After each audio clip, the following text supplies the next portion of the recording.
एक ऐसे नेता की कल्पना करें जिसने सहजता से सम्मान अर्जित किया और उसे भरपूर लौटाया।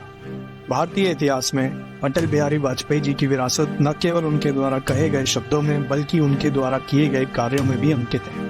अगस्त 2018 में हमने नेताओं के बीच एक दिग्गज को विदाई दी।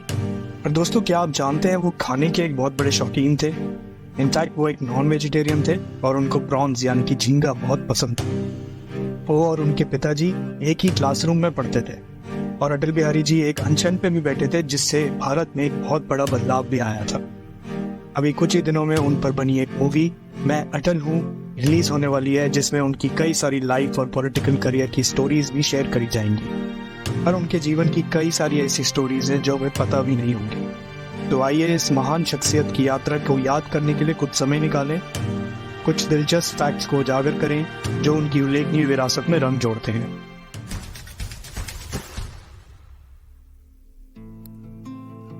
अटल बिहारी जी का जन्म 25 दिसंबर 1924 को क्रिसमस के शुभ दिन पर ग्वालियर मध्य प्रदेश में हुआ था। इंटरेस्टिंग बात तो यह है कि वो और उनके पिताजी कृष्ण बिहारी वाजपेयी कानपुर के डीएवी कॉलेज में साथ साथ लॉ की पढ़ाई कर रहे थे और अपनी क्लासरूम और हॉस्टल रूम शेयर करते थे। उनके फादर भी एक पोएट थे और उन्होंने ऐसी विरासत छोड़ी जिसने अटल जी की यात्रा को आकार दिया। अटल जी की काव्य प्रतिभा उनके गहरे ह्यूमन वैल्यूज और राष्ट्रवादी उत्साह की अभिव्यक्ति है। हिंदू तन मन, हिंदू जीवन, रग रग हिंदू, मेरा परिचय जैसी कविताएं उन्होंने 10वीं कक्षा से ही लिखनी शुरू कर दी थी। इनसे देश की भावनाओं को समझने वाले एक कवि का जन्म हुआ। हिंदी के अलावा वाजपेयी जी को मराठी भी बहुत अच्छे से आती थी, जिससे उन्हें वीर सावरकर की कविताओं को अनुवाद करने में मदद मिली। उनकी भाषण देने की कला ने प्रधानमंत्री जवाहरलाल नेहरू पर भी अमिट छाप छोड़ी, जिन्होंने भारत के प्रधानमंत्री के रूप में वाजपेयी के भविष्य की भविष्यवाणी भी करी।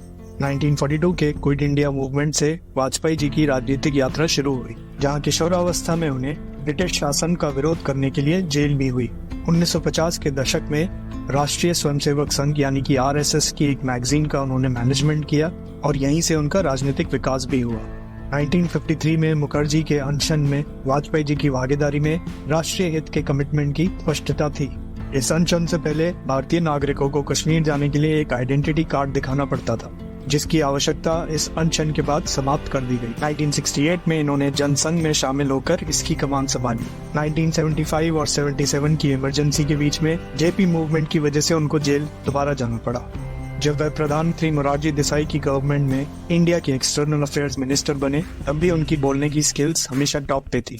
मल्टीपल टैलेंट्स वाले वाजपेयी जी भारत के पहले ऐसे पॉलिटिशियन थे जिन्होंने यूनाइटेड नेशन में हिंदी में स्पीच दी और एक हिस्ट्री क्रिएट करी। उस अनफॉरगेटेबल हिंदी भाषण ने लैंग्वेज के बैरियर्स को तोड़ दिया, एक मजबूत विरासत छोड़ी जो कि एक राष्ट्र को अपनी सांस्कृतिक विरासत में विश्वास को दर्शाती है।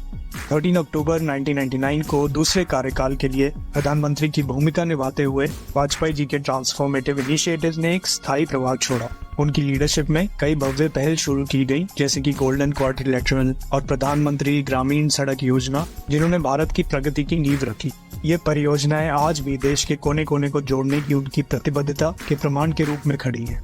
डॉक्टर एपीजे अब्दुल कलाम को भारत के राष्ट्रपति के रूप में नियुक्त करने के फैसले ने असाधारण प्रतिभाओं को पहचानने और उनके पोषण करने के प्रति वाजपेयी जी के कमिटमेंट को भी रेखांकित किया। उनकी पर्सनल लाइफ भी उनके पॉलिटिकल करियर की तरह काफी विशिष्ट थी। वाजपेयी जी जीवन भर कुंवारे रहे, पर उन्होंने अपने पुराने दोस्त की बेटी नमिता भट्टाचार्य को गोद लिया और उनका पालन पोषण भी किया।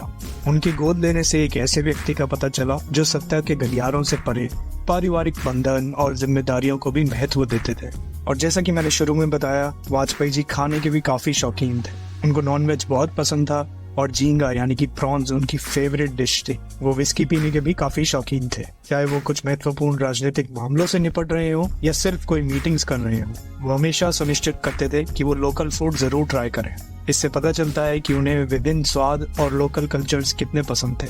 2014 में अटल बिहारी वाजपेयी जी ने एक ऐतिहासिक उपलब्धि भी हासिल करी। वो पहले नॉन एजेनेरियन यानी कि 90 से 99 साल की उम्र के पहले व्यक्ति बने जिनको भारत का सर्वोच्च नागरिक सम्मान भारत रत्न से सम्मानित किया गया।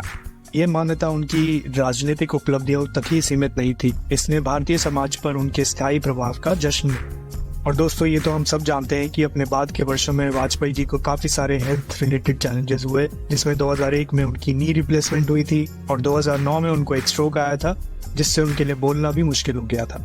इन सब के बावजूद वो 47 ईयर्स तक एक मेंबर ऑफ पार्लियामेंट थे, जो सबसे लंबे समय तक सेवा करने वाले सांसदों में से एक है। उनको डिमेंशिया भी था और काफी लंबे समय से डायबिटीज भी थी।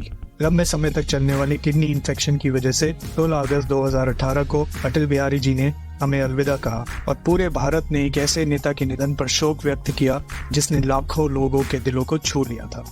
दोस्तों जब हम उनके जीवन के बारे में सोचते हैं तो हमें स्ट्रेंथ, लीडरशिप और अपने देश के प्रति एक स्ट्रॉन्ग डेडिकेशन की कहानी दिखाई देती है। वह एक ऐसे नेता थे जिन्होंने वास्तव में हमारे देश को प्रभावित किया। उनकी यात्रा उन कहानियों से भरी हुई है जिन्हें हम नहीं जानते होंगे और एक ऐसी तस्वीर पेश करती है जो हमें एक ऐसे नेता के प्रति आभारी बनाती है। हमें उनसे सीखना चाहिए कैसे चुनौतियों को अवसरों में बदलें और कैसे एक ऐसी विरासत छोड़ के जाएं जो लंबे समय तक याद रखी जाएगी। धन्यवाद और हम आशा करते हैं कि आपको ये वीडियो पसंद आया होगा। अगर आपके पास अटल बिहारी वाजपेयी जी की कोई अच्छी याद है तो हमारे साथ कमेंट सेक्शन में जरूर शेयर कीजिएगा। हमें सपोर्ट करें, इस वीडियो को लाइक करें, शेयर करें, कमेंट करें और सब्सक्राइब करें हमारे चैनल को। अगली वीडियो तक के लिए अलविदा।